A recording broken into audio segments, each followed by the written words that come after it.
Hai semuanya, kembali lagi sama aku Uli. Di video kali ini aku bakalan ngejelasin sama kalian balance scorecard sebagai sistem manajemen strategi. Kepo kan? Yuk kita bahas! Teman-teman tahu nggak sih, kalau di manajemen tradisional, ukuran kinerja yang biasa digunakan adalah ukuran keuangan karena lebih mudah diukur dan biasanya hanya berkaitan dengan keuangan. Sedangkan kinerja non-keuangan sulit diukur dan sehingga diabaikan oleh manajemen. Nah, awalnya si BSC ini dia diciptakan untuk mengatasi kelemahan karena mengukur pada basis keuangan aja. Namun berkembang hingga sekarang menjadi pendekatan dalam penyusunan strategi. Tunggu. Sebelum kita bahas lebih lanjut, apa itu balance scorecard? Jadi, balance scorecard itu adalah pendekatan untuk mengevaluasi strategi dalam rangka mencapai keseimbangan antara hal-hal jangka panjang dan jangka pendek, keuangan dan non-keuangan, internal dan eksternal. Nah, di balance scorecard ini kita akan mengenal 4 perspektif. Ada financial, customer, internal process, dan learning atau growth. Nah, 4 perspektif inilah yang akan digunakan oleh perusahaan untuk mengukur kinerja. Oke, yang pertama ada perspektif keuangan. Nah, perspektif keuangan ini mengukur kinerja perusahaan dalam memperoleh laba dan nilai pasar. Ukuran keuangan biasanya diwujudkan dalam profitabilitas, pertumbuhan, dan nilai pemegang saham. Alat ukur yang biasa digunakan adalah return on investment dan residual income. Oke, yang kedua sesuai dengan namanya customer perspective atau perspektif pelanggan. Dia mengukur bagaimana perusahaan dapat memuaskan pelanggannya. Alat ukur yang digunakan adalah market share, customer retention, customer acquisition, customer satisfaction, dan customer probability. Selanjutnya adalah internal business perspective. Ini mengukur bagaimana perusahaan dapat menghasilkan produk atau jasa secara efisien dan efektif. Ukuran yang digunakan adalah kualitas, response time, cost, dan pengenalan produk baru. Selanjutnya ada learning and growth perspective. Nah, kalau yang ini dia menekankan pada bagaimana perusahaan dapat berinovasi dan terus tumbuh dan berkembang agar bisa bersaing di masa sekarang ataupun yang akan datang. Ukurannya ada employee satisfaction, retensi pekerja, dan produktivitas pekerja.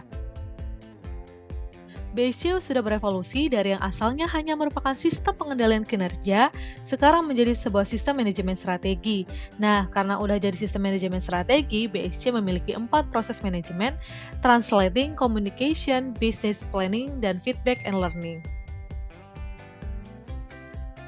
Yang pertama adalah translating the vision, yaitu bahwa balance scorecard dapat menerjemahkan visi perusahaan dalam bentuk sasaran strategis yang dikaitkan satu sama lain dengan peta strategi, karena seringkali visi dan misi perusahaan dibuat dengan bahasa yang kurang membumi sehingga sulit dimengerti operasional.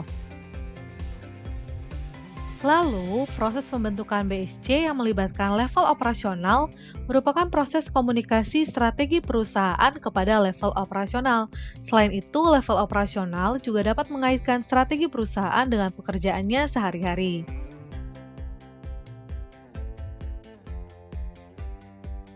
Yang ketiga, business planning.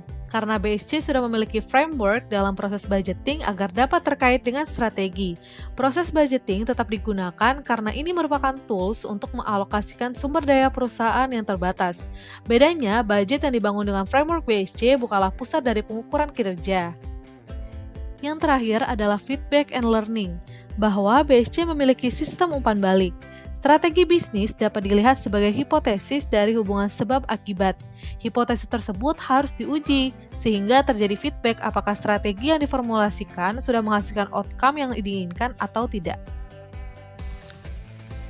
Kaplan and Norton dalam bukunya Using the Balance Scorecard as a Strategic Management System menyatakan bahwa ada 10 langkah-langkah pembentukan balance scorecard sebagai sistem manajemen strategik. Apa aja langkah-langkahnya? Yuk kita bahas! Untuk langkah-langkahnya, yang pertama ada clarify the vision. Yang kedua, komunikasikan strategi pada manajer tingkat menengah. Yang ketiga, eliminasi investasi yang tidak strategis. Yang keempat, eksekutif pada korporat mereview scorecard yang dibuat masing-masing unit bisnis. Dan yang kelima, refine the vision. Yang keenam, mengkomunikasikan BSC kepada seluruh pihak di perusahaan. Yang ketujuh, mengupdate rencana jangka panjang dan budget. Lalu, lakukan review secara bulanan dan kuartalan. Lakukan strategic review secara tahunan. Dan yang terakhir, kaitkan kinerja setiap orang dengan balance scorecard.